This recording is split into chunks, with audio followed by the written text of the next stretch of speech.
Bonjour Sandrine. Bonjour Christophe. Aujourd'hui je te reçois à la galerie Oui. pour que tu nous parles de tes œuvres. Tu es à côté d'une déclinaison d'ailleurs d'une de tes sculptures, puisque Absolument. tu l'as faite en plus grand modèle. C'est le cri, Oui. dans sa version féminine. Oui. Bah, écoute, je te laisse nous présenter avec grand soin cette très belle création. Donc normalement, ce personnage fonctionne avec son homme. Il s'appelle le cri âme sœur. Et là, on a uniquement le buste du cri de la femme. Ce tout petit personnage avec cette puissance que l'on peut ressentir. Alors ça, c'est un gros travail.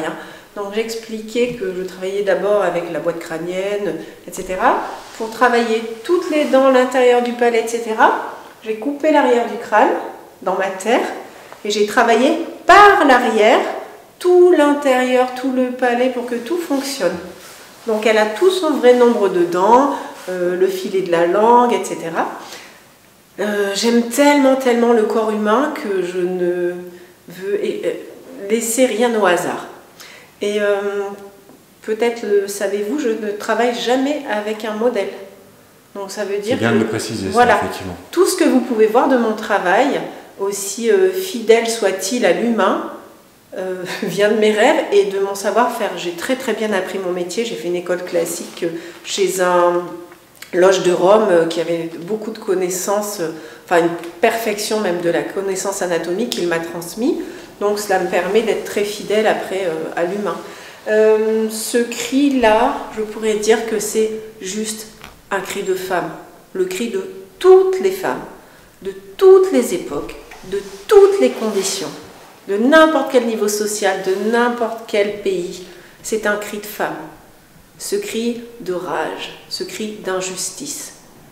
Voilà, donc je pense que tu as maîtrisé parfaitement, parce que je reviens sur ce que tu disais, la façon dont tu travaillais les dents.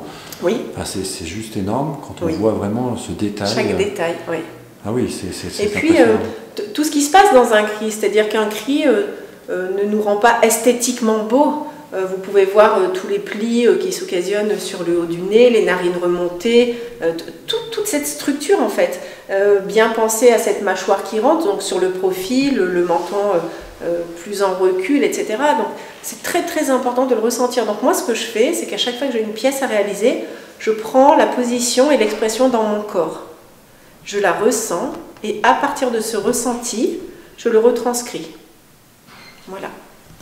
Très bien, tu peux nous parler un peu de la technique, parce que c'est vrai qu'à l'inverse d'autres sculptures, on voit que celle-là, elle a quand même un grain un peu plus épais. Oui.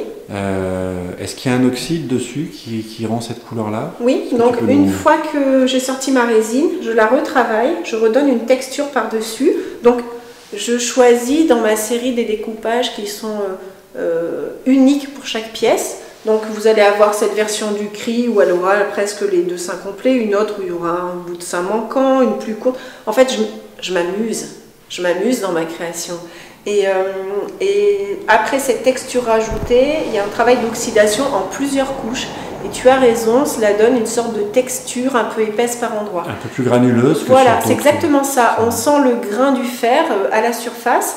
Je ne l'ai pas trop oxydée pour qu'elle devienne orangée, mais qu'on garde plutôt un brun avec beaucoup de petites nuances si on le regarde de près. C'est très intéressant. Tu parlais de ces contours, justement, ce qui est peut-être important de préciser aussi, c'est qu'effectivement, bon, elles sont reproduites, que tu nous l'avais dit, à 20 exemplaires, oui. Mais vraiment il y a un côté unique de chaque exemplaire. C'est l'intérêt. Alors très peu d'artistes travaillent comme ça, d'ailleurs je n'en connais pas vraiment. Les gens parlent d'une série et donc normalement dans une série les exemplaires sont tous uniques, même les patines la plupart du temps. Et moi ce qui m'importe c'est que chaque personne ait sa pièce unique dans une série. Donc jamais exactement la même découpe, jamais exactement la même patine.